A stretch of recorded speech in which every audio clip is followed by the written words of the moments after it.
They were on an unstoppable run. Men of the United Kingdom's 27th Commonwealth Brigade, backed up by the U.S. Army 89th Tank Battalion. In the previous 2 months since the breakout from Pusan, thousands of enemy soldiers had laid down their arms in front of them or had met their end. At this pace, they will break out on the bank of the Yalu River and the Chinese border in no time. The war will end, and they will go back home carried by the glory of victory. Yet, what every good officer knows is that no battle is won without a struggle. No enemy will surrender without a fight, especially the North Koreans. This was precisely what was going through the mind of Lieutenant Francis Nordstrom as he observed the narrow pass between two slopes from the top of his EZ-8. He had a strong feeling that the enemy was lurking behind these ridges, waiting for him to make a wrong move and take his tank platoon right through that pass. As if he knew that the enemy was far from defeated and that from that point on, the entire war on the Korean Peninsula would take a different course.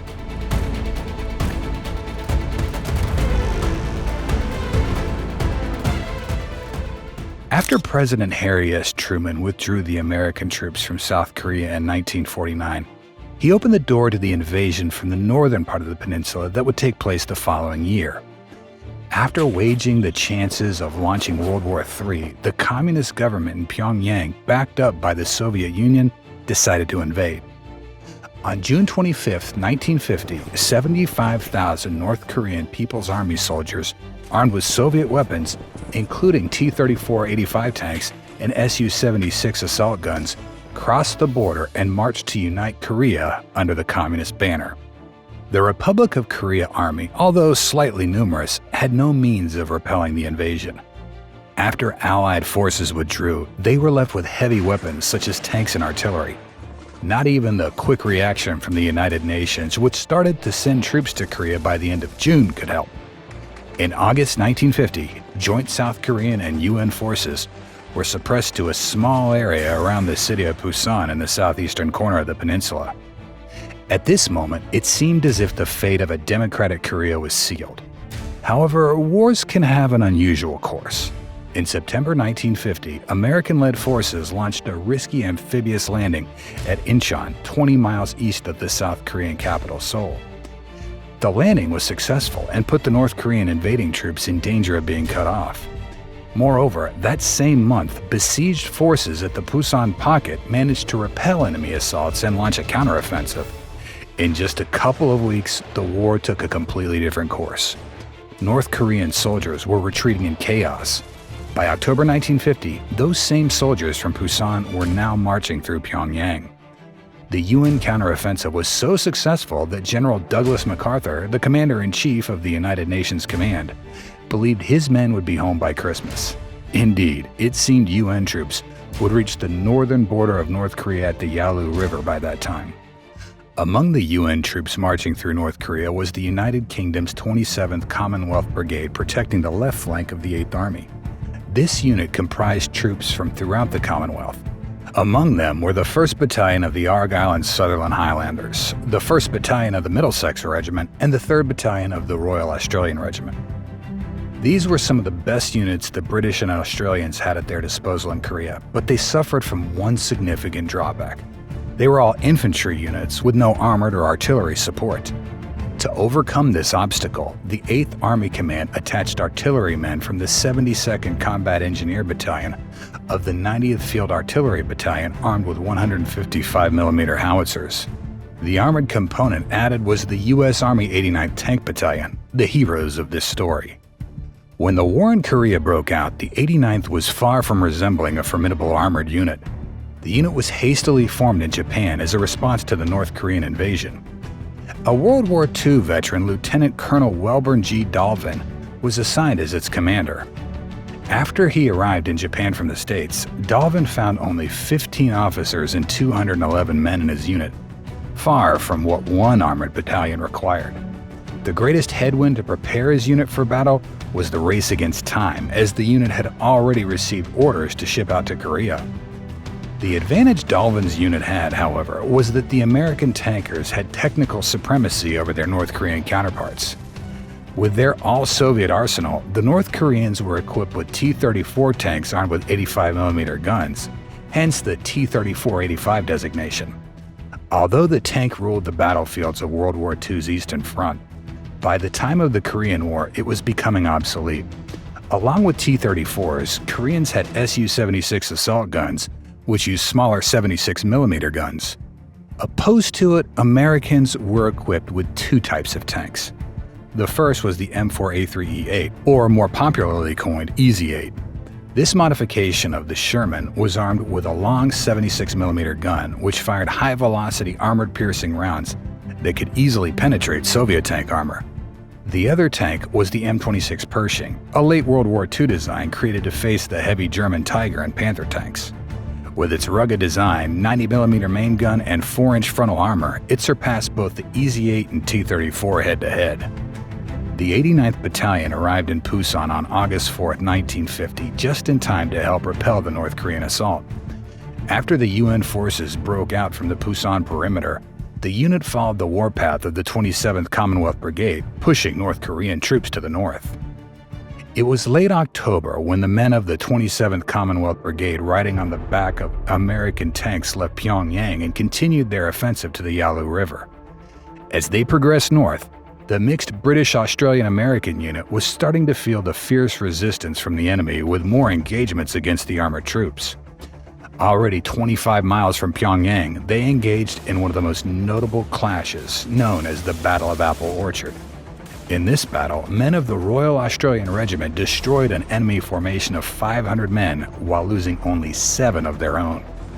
The stiffened resistance continued as they moved toward the town of Cheongju, their designated target, especially while crossing the Taryong River. Here, the North Koreans believed they could stop the UN troops and prevent them from taking the army units to the other side of the river. Yet, after some bitter fighting, the Royal Australian Regiment, followed by the Delta Company of the 89th Tank Battalion, crossed the river and approached Cheongju. It was October 29, 1950. Some 6 miles from the town, the column stopped in front of a passage surrounded by high ground on both sides. That morning, liaison aircraft reported a battalion-sized force with some 500 men and a number of T-34s and Su-76s on the ridges of these hills. Despite a detachment of the USAF F-80 shooting stars strafing the ridges, rocketing and napalming the enemy positions, Lieutenant Colonel Charles Green and Lieutenant Colonel Wellborn G. Dalvin, commanders of the RAR and 89th Tank Battalion, were assured to expect enemy resistance on the hills in force. Because of this, they devised a careful plan to attack the hill. Companies Alpha and Delta of the RAR were ordered to seize the high grounds on both sides of the road while being supported by the tank platoons of the 89th Delta Company. In the center, leading the attack, was the 1st Tank Platoon led by Lieutenant Francis G. Nordstrom. When Nordstrom arrived at some 100 yards from the road cut, he noticed to his right a group of enemy soldiers carrying a machine gun. He ordered his gunner to fire a high-explosive round at them. With a precise hit, the gunner hit the ground right below the group of enemy soldiers. However, the hit came with a surprise. Its explosion blew off the foliage cover of a dug-in T-34. Realizing that their cover was revealed, the enemy tank fired a round that miraculously passed between Nordstrom's head and the open hatch lid. In a split second, Nordstrom reacted by ordering his gunner to switch to armor-piercing rounds and fire a round at the enemy tank. One after another, the gunner fired a total of 3 rounds at the enemy tank. The last one resulted in a huge explosion and a cloud of black smoke that quickly engulfed the high ground on their right flank. Fearing that the enemy might use the cover of smoke, Nordstrom ordered the rear tank from his platoon to fire his main gun and machine guns beyond the smoke on the hills. He remained patient in his assault, restraining from moving his platoon forward into the pass, under suspicion that the enemy was waiting with their anti-tank guns. At the same time, the other tank commanders opened fire at groups of enemy soldiers who appeared on the hills across their left flank. By chance, their fire too revealed the position of another T-34. Not waiting for explicit orders, Nordstrom's gunner fired 2 rounds at the enemy tank. The second saw the roof of its turret explode into the air. The battle opened perfectly for the American and Australian troops. As Nordstrom's platoon engaged the enemy from the front, RAR platoons followed by the American Shermans assaulting the high grounds. The elevation on the left flank saw particularly severe fighting. For 2.5 hours, RAR Delta Company fought to crush the enemy resistance, throwing at them everything they had, including the rounds from 3-inch mortars and 155mm howitzers. The battle was far from over. While loading rounds, 2 of Nordstrom's tanks, including his own, got their barrels jammed. To make things worse, an enemy tank was firing rounds at them and no one could pinpoint its location. To fight back and draw the enemy's fire away from their platoon leader, other tanks from the platoon opened general suppressing fire, hoping to hit the tank or pin it down. Once he cleared his barrel, Nordstrom himself engaged the enemy tank, even though he too had no clear sight of it. In the manner of an experienced tanker, Nordstrom ordered the gunner to fire an armor-piercing round every 5 yards along the top of the ridge, which was where he believed could be the only place the enemy tank was hiding. The 6th round he fired resulted in a huge explosion. Nordstrom's gunner had hit pay dirt. The combined smoke from destroyed enemy and friendly tanks was causing confusion as Nordstrom couldn't figure out where additional enemy fire was coming from. He tried the same tactic again, but it didn't work. Then, Lieutenant Cook from the platoon on the left flank got an idea to find the enemy. He ran to one of his tanks that was hit and placed a pencil at the bottom of the shell hole, figured out the rough direction the shot came from. He then called it to Nordstrom, who fired a few shells at the ridgeline in that direction. However, there was no explosion to be heard or seen. Nordstrom then noticed that the tank he shot first was sitting in that same direction. With no other options, he fired a round at it. The 3rd round sent the tank into flames as it hit its external gasoline tank. After that shot, the enemy fire stopped. However, the kill of the day was made by none of the tanks, but by an infantryman from the Delta Company fighting on the left flank, Private John Stafford, a World War II veteran. Armed with a Bren light machine gun, was running across the hill engaging enemy machine gun nests to provide cover for the rest of his platoon. In this manner, he single-handedly knocked out several enemy posts. At one point, he noticed something he believed was a camouflaged bunker and fired a burst at it. To his surprise, the bunker exploded in flames and a group of enemy soldiers started jumping out. What Stafford thought was a bunker was actually a T-34 turret. One of his bullets must have hit either a spare fuel tank or ammunition on the tank's side. In any case, the U.S. Army ordered Stafford with Silver Star for his actions that day. By the time the night fell, both Alpha and Delta companies had secured the ridges on both sides of the road. Yet the commander of the 27th Commonwealth Brigade, Brigadier General Basil Coat, thought there was enough fighting for one day and ordered all of his units to form a defensive perimeter for the night. Men of the RAR 3rd Battalion and American tankers formed the perimeter in formation in which they started the engagement. As soon as night fell, the North Koreans started to swarm in. The first attack hit the A Company. Under the cover of night, the enemy approached so close to their lines that the supporting artillery needed to fire at dangerously close range below 500 yards from friendly troops. Nordstrom and his men also went through a difficult night. The North Koreans assaulted their positions, intending to destroy every tank they could find.